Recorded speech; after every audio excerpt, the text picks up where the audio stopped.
News 3 taking action to help you win the school year safely. Many parents and kids are facing an unusual amount of stress and anxiety heading into the school year.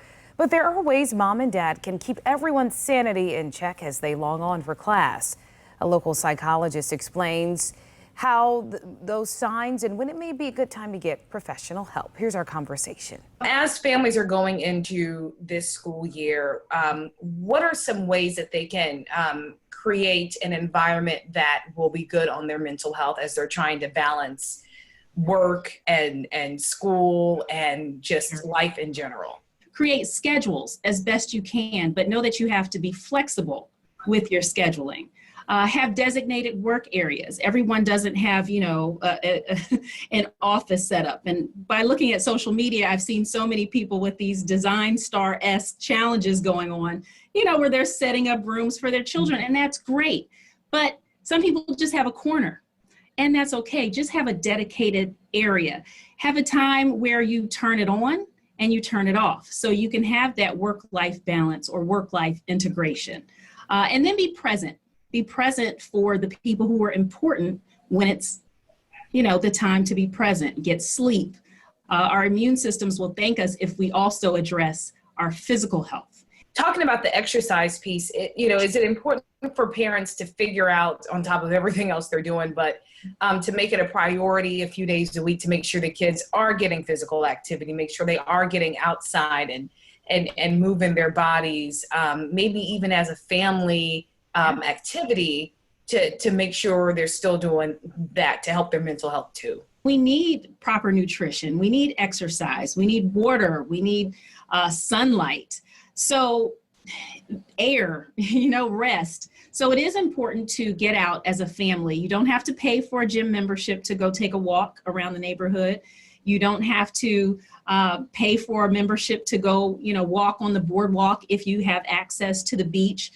Just getting out, even going into, just an outdoor space and doing some type of physical exercise. If you can't go out, if you have some limitations with going out, having that be a part of your schedule is an excellent idea. And it will also foster family bonding. There's going to be a lot of pressure, a lot of stress on parents and kids and families. Mm-hmm. How do they recognize when it is more than the pressure of the time and in a situation where they need to get additional help? If people feel unsure of what to do, if they feel frustrated, if they feel anxious, if they feel worried, fearful, shameful, guilty, depressed, it's normal because we're all experiencing a loss right now. We've lost lives, jobs, milestone events, and the ability to live as we typically know life to be. If the moods, emotions, and behaviors that are affecting people daily are affecting their functioning, if they're getting in the way of people functioning in their roles and fulfilling them like they normally would, then there's something wrong. And it's probably not a good idea to continue handling it on your own. Tap into those community resources. There are plenty of free ones out there. For families who do not have those financial resources, how can they get mental health help for free? Your community mental health center is the perfect place to start. There are also so many free services that they offer that they could connect you with. And there are also plenty of therapists in the area or mental health providers who will be willing to work with people on a sliding scale. People can take their children in many cases, and it might be a good idea for your children to see you engaging in modeling this type of action to help your family.